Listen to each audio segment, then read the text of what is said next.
So, the reason we're here to talk about taxes is because we're facing something right now in America that's never been seen before. Because this is the first time ever that this has happened, and it's getting bigger every day. It will absolutely affect every person in this room, and it'll dramatically affect the entire nation for the next 30 to 40 years. And as a nation, as individuals, as families, we are radically unprepared for it. But it's coming, and it's coming like a freight train, and there's nothing that anybody can do about it. You may be wondering, what am I talking about?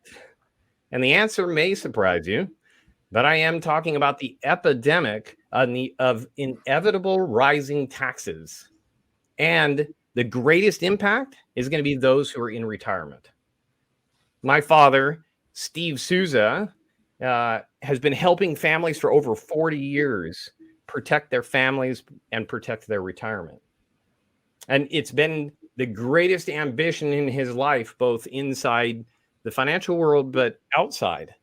And a perfect example of that is that he was willing to foster care over 80 different emergency foster care for over 80 different children over a 20-year period. And my dad's passed that legacy on to us. And today, Senior Investment Manager Edward Shue is going to carry that torch and carry on his legacy. So I'm just going to go ahead and, without further ado, turn things over to Edward. Thanks for taking the time to be here today. It's all Of course, you. Robert, it is my pleasure. I love that you always use some photos that I'm proud of in my Marine Corps uniform, and then also one that is quite embarrassing as well. But, I love my large family as well, and I'm the youngest with that nice little vest and the bowl haircut. So thank you for that, Robert. I like to start this off. I like to give people a little bit of background of where I came from. I used to be an electrical engineer and got into financial advising. And I used to tell this story about how, I moved up into management and managing people and, achieved kind of a VP director level, but didn't have a passion for it. And that's why I came here. But it's really over the last year. I've been doing this many years. It's over the last year that I realized really why I do what I do. So over the last year, I received a call about a client, right? Linda and Mike, and had to talk to Linda because Mike had a severe stroke. And it hit me personally as well, because my mom, within the previous year, had suffered a stroke as well. And so, we shed some tears together. But what I realized is, in working with Mike and Linda, that we obviously want to hope for the best and plan for the worst. So it came to a situation where we had to implement plan B, right? We think about living too long. We think about our lives getting cut short. Sometimes we fail to think about if we get incapacitated. And so we're implementing our contingency plans within the financial plans and the financial goals. And then I receive a call a couple weeks later. Mike had passed away. So now, all of a sudden, their world gets turned upside down. But we're here to ensure that Linda is taken care of. So why do I do what I do? I do it, one, because I hope the main goal is to manage the risk of living a long, fruitful life. But we also have to be prepared for if our life gets cut short, or worst case scenario, we suffer some degree of incapacitation. But it's great to know that Linda is going to be taken care of because we laid out a plan and we prepared, and she's ready. Obviously, the pain still follows her, which is understandable, but she's prepared for the rest of her life. And she doesn't have to worry. She can go into that with full confidence. And that's kind of, I realized that emotional connection, and that is the goal that I have for every single one of our clients. So with that, let's get into the impact of taxation on our retirement. Now, obviously, this is called Taxes and Retirement 567. We're going to get into all of the different facets. Our agenda is going to be to take a look historically at where taxes have been, because we're entering a period of our lives where taxation is going to be very impactful. And we want to try to predict, what is the future of taxation going to look like? Now, I think everyone in here, we'll get to this a little bit later, but I think everyone in here can agree that we think taxes in the future are likely to be higher. So what we want to do is we want to figure out strategies that we can insulate our income in retirement from taxation. That's probably going to be our biggest liability in retirement, is going to be the taxes that we have to pay on our income. But it doesn't have to be. We're going to talk about optimizing Social Security, which a lot of people think, well, that what age do I take it at? How much more do I get? But we're also going to talk about taxation of that Social Security, and then how all of these fit together in order to be able to enhance your legacy. So to understand where we potentially can go with taxation in the future, we want to take a look and see where we've been. Well, folks, I told you, I served in the Marine Corps. And so I'm going to use a phrase: our country has been spending money like drunken sailors, right? So if you served in the Navy, I apologize. But if you take a look, our deficit, so the difference between the money coming in and the money going out, has steadily increased and skyrocketed through the COVID pandemic. Now, was it necessary for us to do that? Yes, it was, right? I mean, that could have plunged us into a deep recession. So we did have to implement factors to help mitigate the risks associated with that pandemic to our economy. However, we're not showing any signs of slowing. So right now, our debt sits at $29 trillion. Now, to give you an idea of how much money that is, the current tax legislation and proposed tax legislation is talking about raising an additional $3 trillion of tax revenue over the 10 years. It's about $300 billion a year. I like to put this because 29 trillion, 300 billion, those are generally numbers that are so big, it's hard for us to relate to it. So I like to put it into relatable terms. Let's lop some zeros off of that debt and say that 29 trillion is 290,000. If we lop the same number of zeros off that 300 billion, it's like paying $3,000 towards that $290,000 debt. It's a drop in the bucket. So we know where they're going to have to come for taxation to help offset all of this spending. Now, what I like to show you is there's a lot going on in this chart here, but what it's designed to show you is where tax rates were. So essentially, the light blue area is the debt that we have compared to our GDP, so what we produce as a nation. And you can see back in the 40s, it was at its highest at 120%. Now, that makes sense. We had to pay for a war. But what was the highest tax rate back then? Most people don't realize it was 94%. 94%. In fact, I like to tell a real quick story about Ronald Reagan. He used to make 2 movies a year. He'd make $200,000 off of those movies, and then he would quit for the rest of the year. Why? Because 94% of what he earned would go to the federal government, 6% would go to the state of California, so he would get zero. Now, what we can see is as our debt compared to our GDP went down, so did tax rates. But now over the last 21 years, our deficit spending, our debt is growing exponentially. It's growing substantially faster than our economy. And that orange line that we see for taxation is staying low.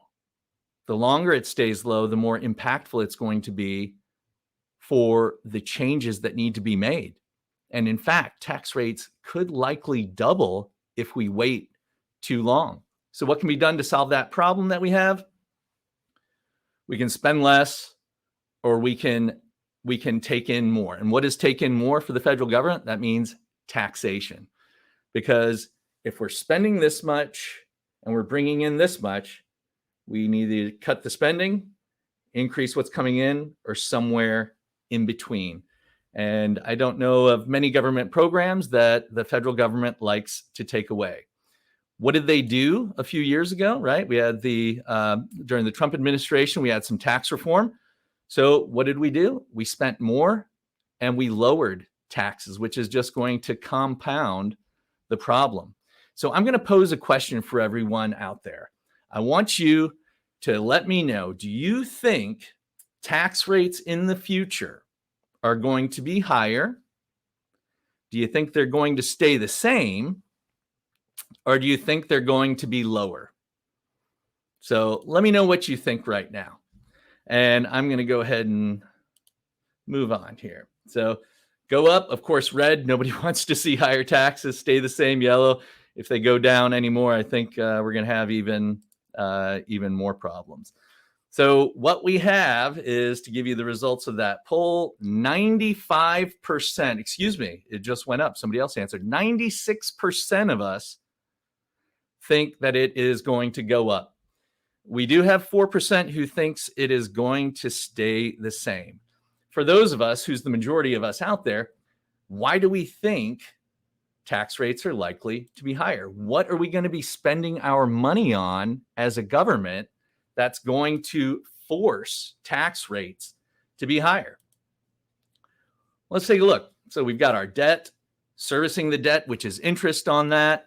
We've got Medicare, Department of Defense, National Security, Social Security, pensions, infrastructure, all these things. Go ahead and type in the Q&A what you think we are going to be spending the majority of our money on that's going to force tax rates to be higher. So go ahead. I'll give you a couple seconds to put in the Q&A what you think is going to raise. Okay, I see we've got Medicare. I've got Social Security. All right, so illegal aliens. Okay, Medicare and Social Security combined. Healthcare, debt, Social Security. Yeah, so I mean, we're all on the right track. The biggest expenditures are going to be Medicare and Social Security.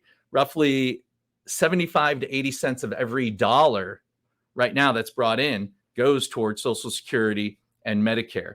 And in fact, Social Security actually is not actually the largest problem that we have, but I do want to kind of talk about Social Security a little bit. Medicare realistically is going to be 5 times worse than Social Security. Obviously we have rising healthcare costs. It's pretty crazy to think of how much it costs to be sick in the US for healthcare, to get that healthcare. So I want you to try to answer some of these questions. Go ahead and pop those in the Q&A as well. Does anybody know what year Social Security was first established? And I'm going to say this is an open book quiz because the answer actually is within the slide as well. But I'm curious to see if anybody knows how many workers contributed to Social Security for each person taking a benefit, because that surprises a lot of people. In 1935, how old did you have to be to draw on Social Security? What was the average life expectancy back then? And if you made it to 65, how long did you draw on Social Security before you passed away? Let's go ahead and take a look. Testing my memory from Garth. I like that. This is intended to be thought-provoking, Garth. So let's take a look. It was established in 1935, which was kind of a freebie there because it is in the slide. 42 people were contributing for every one person taking a benefit. So pretty close, 49 to 1.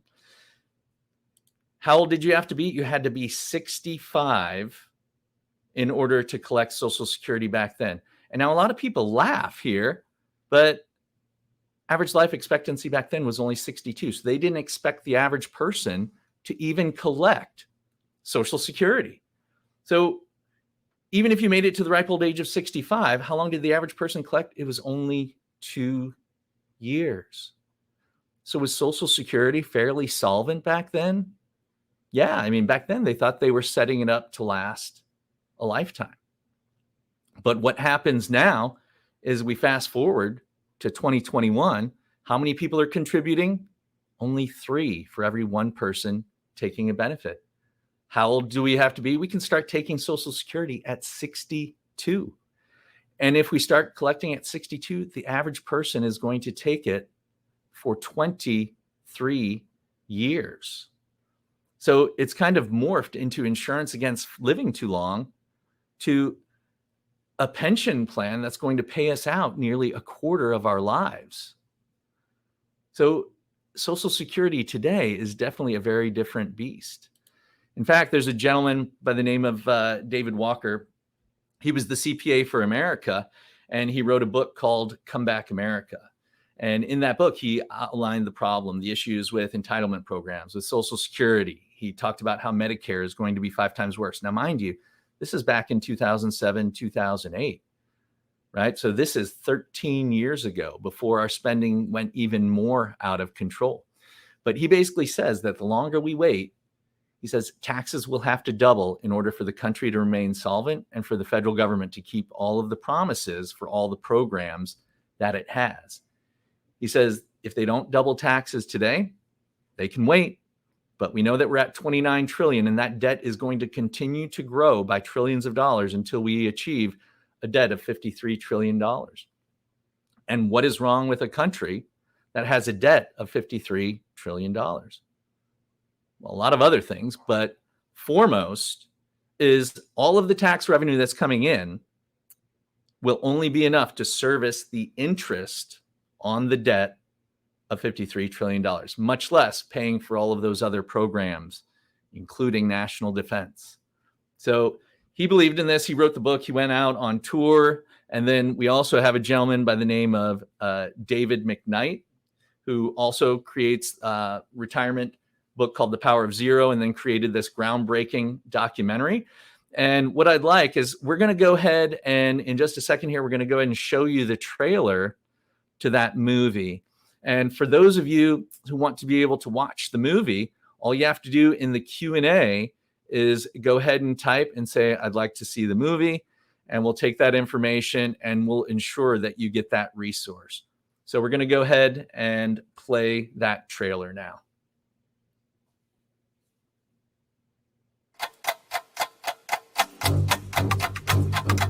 The truth is the federal government has lost control of the budget. Instead of paying for all the new initiatives, whether they're tax cuts, spending increases, all sorts of things that we like, the government's just putting it all on the national credit card. And as a result, our national debt is just going up and up and up. And it's growing faster than the economy. And that's when you know you have a real problem. Everything is going to be squeezed out of the budget. There won't be anything left. The road we are on is a perilous one that ultimately leads to the bankrupting of our country. So we have a crisis on our hands. All Congress has to do for this whole situation to come to a head is nothing. Because every year that they do nothing makes the problem even more unsolvable. We don't seem to have the ability to get along and find common ground. Is the government trying to trick you right now? Then the answer is very simply yes. So why is this being swept under the rug? Why is nobody talking about this? Probably because it's not popular. So I've actually been traveling around the country for about 4 years now, taking the Power of Zero message to different groups. When you cut taxes on current generations, you are simultaneously raising them on future generations. It is all driven by spending. Once we have spent a dollar, we've already decided to tax it. The only question is whether we tax it now or we borrow it now and tax it in the future. So to make up for the liabilities that we're incurring with all the promises we've made in social insurance programs, we're going to have to increase substantially the tax rate and perhaps even double it. Now, precisely how high it's going to be, there's a lot of room to debate, but people will have to pay more taxes. People's retirement savings are at risk of future higher taxes. Well, qualified plans really do two things. They defer the tax and the tax calculation. Now let that run past your brain real slow. I'm driven by trying to help as many people as I can avoid this disaster that's going to come up in retirement when taxes go up and the market goes down. What are these people going to do if they haven't planned ahead of time?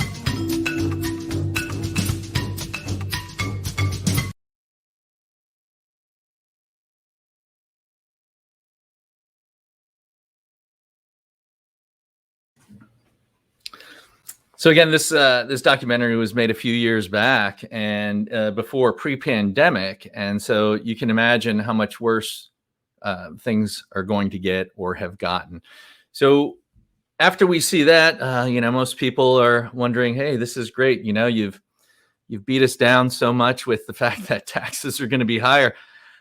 How do we get out of this, right? What can we do? How can we insulate ourselves? How can we insulate our income from the potential for higher taxes? And what I want you to think about is, if we think about the fact that we're contributing to 401ks and IRAs to help save for our retirement, some of us may have a pension, which is all going to be taxable income. What can we do now to help ensure that we can maximize that income in retirement? Because, let's say we've saved up, a couple $1 million in our 401k. If we don't know what tax rates are going to be in the future, then do we really know how much we have to spend? We don't. And it's tough to plan if we don't know how much we have to spend. So what can we do? What we want to do is we want to strategically, systematically, and very smartly shift where the bulk of our assets are. Now, there are millions of investments that are out there, but what I'm here to tell you is that generally speaking, they all fall in three categories.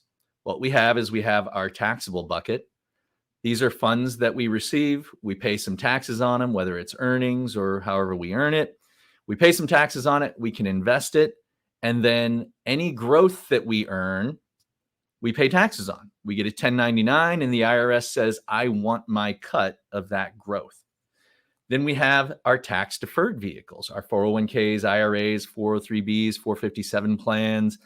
All of those generally have similar rules as well. When we put money into it, we get a tax break. We make $100,000, we put $10,000 into our 401k, our taxable income is now $90,000. So now that money grows for us. And when do we get taxed on it? When we want to spend it. How much tax do we pay? Whatever the tax rates are at the time. So for my dad was a Spanish teacher. He retired. He taught for 30 years and he contributed. He does have a pension, a small pension, but he also saved in his 401k plan. And for him, it made more sense. He's 83 now. And it made more sense because when he was deferring the tax over the last 30 years, we saw that orange line for taxation, and we've been at historically low tax rates. So he's been using his money at those lower tax rates. Right now, why would we want to defer taxation when the odds are very likely that tax rates are going to start going up on us? Hopefully not achieve that 94% that we saw, but realistically, the highest tax rate today is 37%. If that were to double, that would still put us at 74%. And I'm glad I got the math right on that, because that would be terrible if I got that wrong as a financial advisor, right? So what can we do? Well, it depends on what we earn. It depends on where our assets are located. But generally speaking, in our taxable bucket, we only want about 6 months of living expenses, because being taxed on the gains is a very inefficient way to save our money. In our tax deferred, we want to ensure that the amount that we have there, when we have to take our required minimum distributions at 72, that it doesn't force us into some of those higher tax brackets. So if we got a couple million in our 401k or rolled it over into an IRA, they're going to start forcing us to take out starting right around 4% at age 72. And that can push people up into substantially higher tax brackets. So what we want to do is we want to invest a little bit, and we don't want it to be overly painful as well, but we want to invest in some tax today at historically low rates so that we know that we can shift it into tax-free vehicles so that we never have to pay taxes on that income again. And what are our tax-free vehicles? We have anything with Roth. You may have a Roth 401k through your employer. If you don't know, I encourage you to ask. The LARP, which stands for a life insurance retirement plan. It's kind of an alternative way to think about life insurance, not specifically for death benefit, but to mimic the Roth IRA or Roth 401k, but not with the same limitations that come with those. And, kind of as a last resort, no one wants to necessarily reverse mortgage their home, but that is also tax-free income. And a lot of the rules have changed on reverse mortgages to help ensure that people don't get forced out of their homes, because I know there can be a negative connotation with that. And I put Social Security in there because I don't know if you realized it, but the government wants to the IRS wants to tax your Social Security. And there's some rules around that we can help insulate our Social Security from taxation. So let's go ahead and move on to maximizing our Social Security benefits. And there's a couple of ways that we can do this. In the Q&A, I'd like you to put in what you think your largest asset is. If you have a pension, do you think your largest asset is going to be your pension? Do you think it's Social Security? Do you think it's your 401k fund? Or do you think it's equity that you have in your home? Now, a lot of people may realize that the reason that I'm asking that is because we're getting ready to talk about Social Security.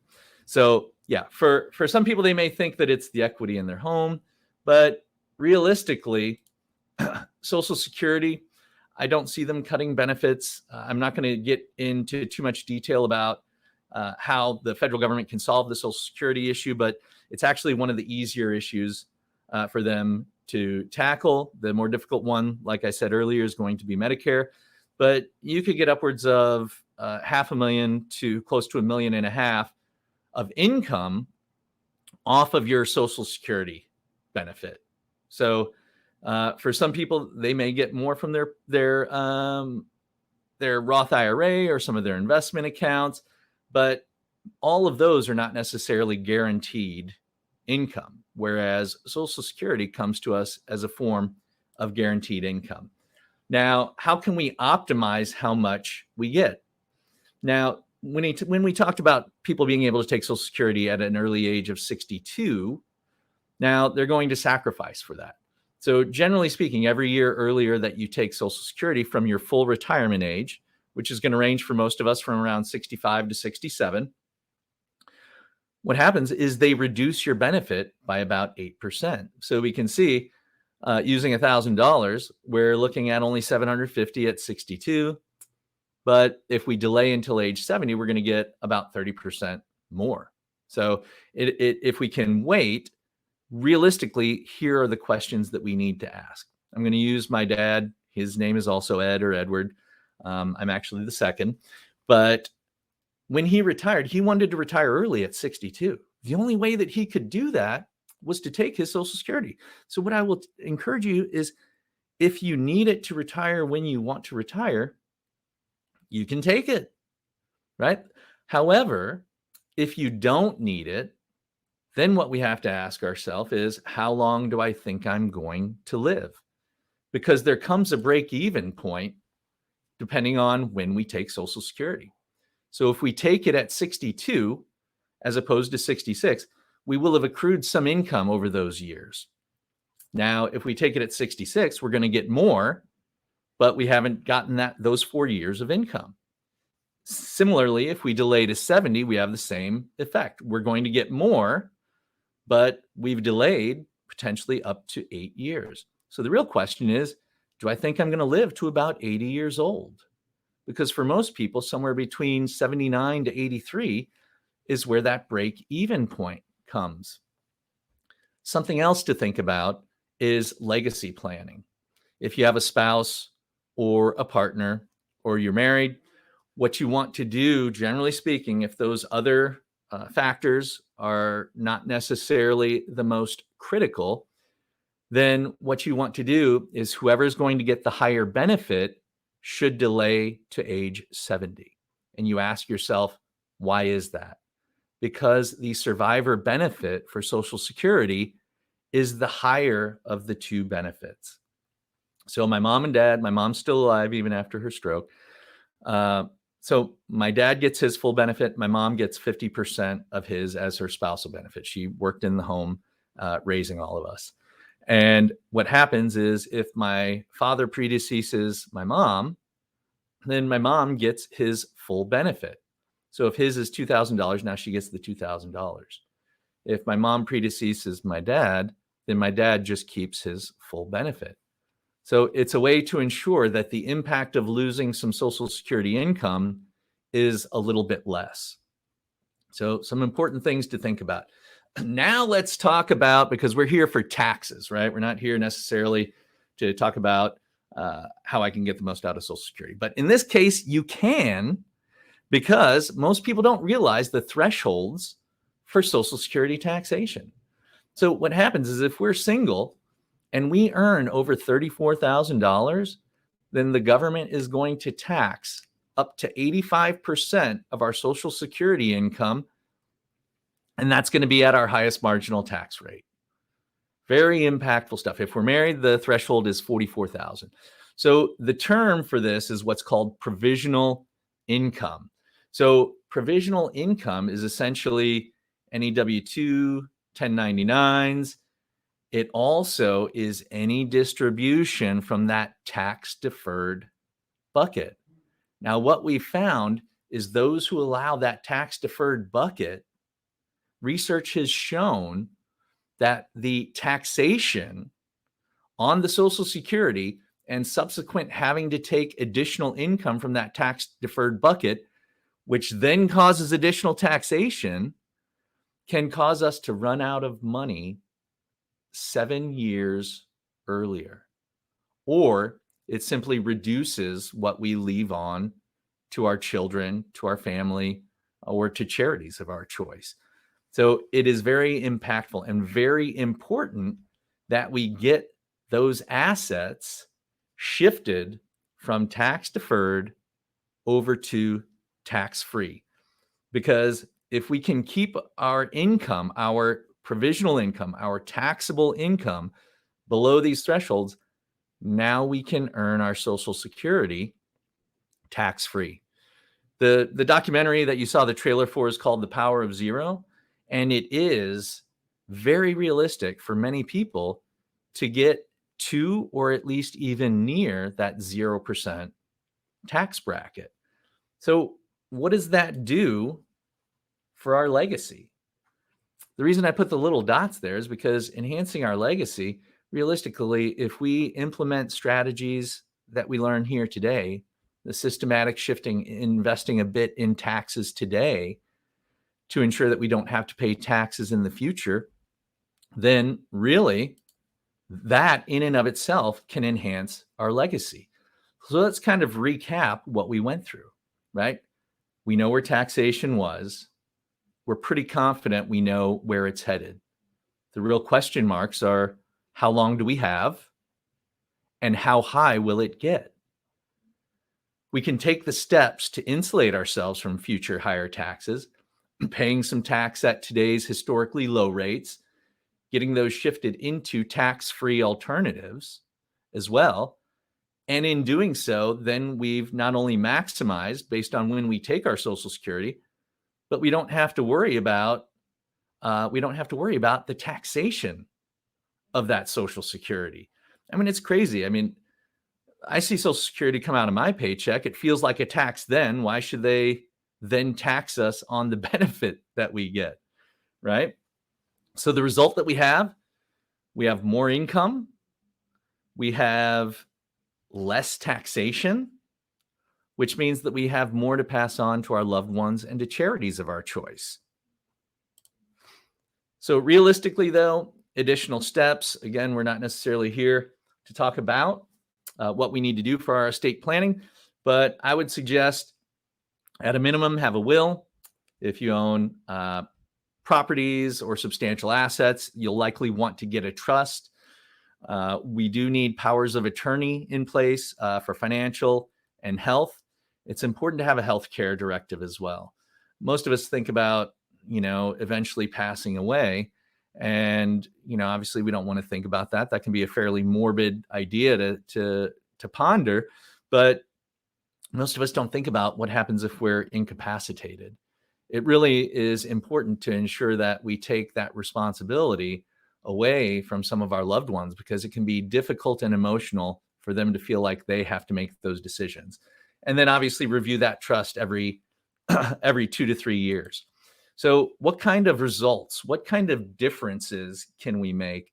So Gail actually, after attending a similar workshop, came in and said, she's 59. She said, I'm just concerned that I'm never going to be able to retire. She had about a little over 600,000 in assets that she had saved up. And she said, I feel like I'm probably going to have to work until I'm 70 when I'd like to retire in my early to mid 60s. And the thing is if she had made no changes, she was exactly right. Based on what she needed to spend, she would have run out of money. And the reason for that is the excess taxation, because the assets that she would have had to have used were all 401k and IRA assets, causing her Social Security to be taxed, causing the premature spend down, and she would have run out of money. And the only two choices we have when we run out of money are what? We can die, or we can move in with our kids. And which would you rather do? I'm always curious about that. Go ahead and type that in the Q&A as well.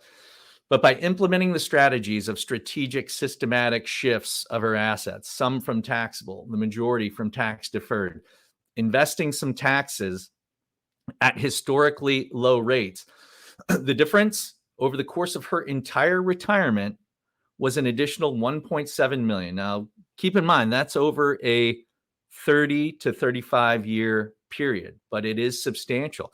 Her assets last her entire life. She can have the confidence and the peace of mind to know that she will not outlive her assets. She has the peace of mind and confidence to know that if she has that stroke, that we have the contingency, the plan B in place. So we're preventing the concerns and the risks of living too long. We're set up in the event that our life is cut short. We're set up in the event that we're incapacitated. So overall net tax savings for her by investing some at these today's tax rates was about 1.25 million. Added legacy to children and charities was 2.3 million. Brett and Mary attended a similar workshop, and they came to us. They were actually getting ready to retire, and they thought that they were very well positioned. And they were. They started off, they had close to $2 million to retire on. And for them, it was just kind of a, hey, we just want to make sure we're doing the right things, that we're ready. We know where we want to take our income from. And honestly, they were correct. They had enough money to live off of that income. The problem is after they took all of their income, in their 90s, they would have been very close to being fully depleted of their assets, with the exception of their home. So they would have been able to pass on their home to their kids. However, by investing in taxation today, you might get tired of hearing me say that, but I can't stress it enough. By doing that, we were able to generate an additional 1.95 million of income if they need it. Maybe they don't. The net tax savings was close to $2.9 million. And instead of just leaving their home to their kids, we improved that by an additional $4 million for $5.8 million. Now, I like this last difference, this last example, because oftentimes I'll get the question, say, I wish I would have known this 10, 20 years ago. I'm just too old to implement any of these strategies. And the way I like to address that question is, I want to ask you, do you think you're going to be alive a decade from now? Because if you are, I would hate to see you waste the next 10 years implementing these strategies and finding yourself in a substantially higher tax environment, potentially where estate thresholds have come down for estate taxes, and wishing 10 years previous that you had implemented some of these changes. So Mike and Laura, Mike's having to collect his RMDs. Laura's 2 years away. They already had enough income, plenty of income that they needed. But their concern was, hey, what can we pass on, or what will we project that we can pass on to our kids after taxes?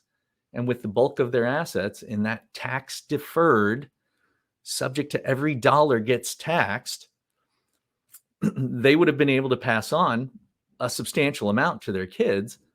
But what we were able to do is we didn't create any additional income for them. They were fine with that. But we were able to save them over $2 million in taxes. And they were able to increase their estate and what they passed on to their kids by $2.8 million. So, I mean, we're talking about real situations here, right? Real life. So what is the next step? The next step is essentially taking a step on a different path. And what I like to tell you is one of my favorite quotes is a quote by Lao Tzu. And it says, the journey of 1,000 miles must begin with a single step. And if we can take that small step in the right direction, we can have the confidence that we know that we're headed into a better retirement and a better future. So what I suggest is, as a result of attending this webinar, every person attending gets a 1-hour strategy session that we can handle phone call or virtual. And that strategy session can go as long as an hour. In some cases, it may only be 30 or 40 minutes. But what are you going to get? What will we be discussing? We're going to be talking about your story, about your specific situation. We can just get to know each other a little bit early on, and then I'll be there to answer any of your questions. But I can guarantee that what you'll leave that strategy session with are some new ideas, some ideas that you can take. In some cases, some of those ideas you can implement yourself if you want to. So what is going to happen? Well, essentially what we do is we talk for a bit. You give me some information and some details about you as well. And we basically just see what we can come up with just very briefly over the phone. And in some cases, we can set up an additional call as well. We don't have to dive deep into the finances. But what we do is we want to get you started down an alternate path to be able to start gaining confidence and recognizing that you're headed down the path that will allow you to better enjoy your retirement and to be less concerned about outliving your resources and your assets. Will I try to sell you anything? I am not trying to sell anyone anything. My goal is basically to give ideas and to educate. And I think I've demonstrated over the course of this, the 45 minutes that we've had, that I'm not really here to try to sell anything. So with this phone call, I'm here to give you ideas, that will pertain to your specific situation. The reason being is not all of us have the same resources. Not all of us have the same assets. Not everyone owns a home. Not everyone has kids. So this is a way for me to give ideas to you in order to be able to make it applicable to your specific situation.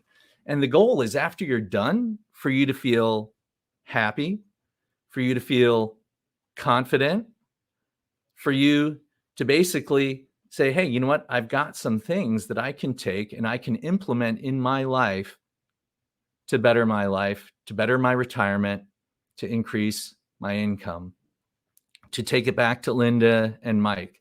You know, I apologize. I get very emotional when I talk about it. It hits home for me with my mom having had a stroke as well. And those are the type of people that I like to work with, those that we can relate to, those that we can understand, those that we can connect to. So if that's not what you're looking for, then, we might not be the right fit for each other. But if that's the connection that we're looking for, then I welcome at least even a conversation for us to have. Next steps after that, well, we've got some options. If you think that we're a great fit, we can potentially work together. I'm still not going to try to sell you anything. Maybe you think it's not the right time. So what do? We stay in touch, right? We stay in touch, and at some point, maybe it is the right time. Or you take some of your ideas and try to implement some of that yourself. But I'm here to try to help. And my goal is to not have you have to take that journey alone. Because in a lot of instances, what we're talking about is yes, you can try to do some of this stuff yourself. In some cases, life does not operate on averages. So when we move forward, we may want to implement a shift of more from, say, the taxable bucket or the tax deferred bucket into these tax-free vehicles. We may want to implement multiple vehicles, right? Roth 401k, Roth IRA, LIRP. There are a number of different tax-free vehicles that we have available to us. But what you're going to do is you're going to tell me your story. I'm going to be happy to listen. You're going to ask me questions. I'm there to answer any question that you have. I'm there to give you ideas that you can take and you can implement the next day if you want to. So you get the chance to share your story. I will listen. I'll identify what you need. What we talk about there is essentially, like I said, giving you ideas for your specific situation and your specific finances and for your specific income. You'll get those ideas. You'll be able to implement those immediately. Now, you may think, I don't have my calendar available. The small step is getting it on the calendar. We can work our schedule around yours. So you can even, if you don't have your calendar, you can schedule it. And with technology, it's very easy to reschedule once you know your schedule or your spouse's or partner's schedule. You want to think about everything that you heard, and I would hope that you do. I hope that you remember everything that you've learned. Hopefully you're not thinking about it and the next day you forget a lot about what you learned today. That would just be terrible. But this call is intended to reinforce what you learned today. It is intended to give you the opportunity to ask those questions. It is intended to give you those ideas that we talked about that you can implement in your personal life and in your personal situation. I don't have enough money. That one is about as good as I'm too old to implement these strategies. I don't care if the only money that you have in your wallet is it. That's all. You don't have any money in your savings. You don't have any money in your checking. You don't have any retirement accounts. I don't care if that is all the money that you have. What I can guarantee is that the phone call for you will be worthwhile. And I will give you whatever ideas and whatever help I can on that call. And ideally, if that's the only money that you have, I can give you some ideas and hopefully give you a disciplined approach to change that. But I do guarantee that it will be productive. I already have an advisor. Yeah, a lot of us do.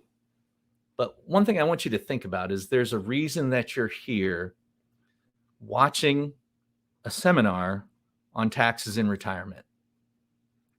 Someone has not been talking to you about taxes in retirement, or at least probably not in the way that we have. And I'd like you to kind of think about this. Most of us have a doctor as well.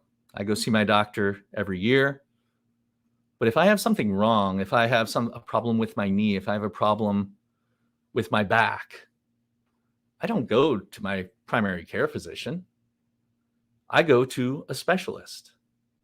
I go to someone that I know has dealt with knee issues and seen thousands of patients, so that I know that he will recognize what's going on with me. I am a retirement income specialist. That is what we specialize in. We specialize in insulating people from future higher tax rates. We specialize in offering them guaranteed income so that they have the confidence to know I can enjoy my retirement. Most of us think, hey, you know, what do I want to do for retirement? I want to travel. I want to join the country club, right? I want to, you know, help my kids buy a home. But what happens is if we're concerned with outliving our assets and our resources, then we don't live the type of retirement that we want. And what happens, we die, and all of that money goes to our kids. And what do? They join the country club. They travel the world. They do all those, they buy a boat. They do all those things that we wanted to do. So even if you're just looking for a second opinion, I would suggest that you utilize that phone call and make the most of it. So look, I know what we're talking about. There's a lot that we've covered here, and I told you that I'm not going to sell you on anything, and I'm not, except for one thing. I want to sell you on yourself. I want to sell you on the fact that you can create goals, that you can have the discipline to implement a plan that will maximize your retirement income. I know retirement can be uncharted waters. Statistically speaking, people spend more time planning a 1 to 2 week vacation than they do their entire retirement. I know there are risks associated with retirement, risks of running out of money, risks of incapacitation and long-term care, risks of taxation that we may until today have never even thought about, taxation on our Social Security. So often, usually half the room didn't even realize that the government wants to tax your Social Security. And I'm here to tell you, you don't have to do it alone. You can utilize the expertise. You can utilize the phone call. Realistically, if we want to work together, then that's great. I welcome that. If you want to take the ideas and implement some of that yourself, if it's not the right time, whatever the case may be. But I just suggest take advantage of that strategy session. So without further ado, that pretty much wraps it up for today. Robert, I don't know if you wanted to come back on, but you should have a box that comes up. You can click on the schedule here. It'll bring you up to my calendar. I always keep a week open, fairly open, for people to be able to schedule time for those initial phone calls. Edward, thank you so much for taking your time today to share all of the knowledge that you've accumulated over the last decade, and again, carrying the torch forward, passing on the legacy. So grateful. And just as a follow-up, I will make sure that I follow up with everybody who requested anything within today's conversation in the Q&A and the chat. Those who requested the movie, I'll make sure that you get that link. And I'll follow up on every conversation that we had today. Edward, thank you again. And if you even are considering the discovery call, I'd click on the schedule here link. It will open up a new page in your browser, and just keep that open so that when we conclude here in just a moment, you won't lose the link if you decide that you'd like to schedule it later today. All right. So thank you very much. Edward, thank you. We are especially grateful for everybody who showed up so that we can help a greater audience protect their retirement. So everybody, enjoy your day. Thank you.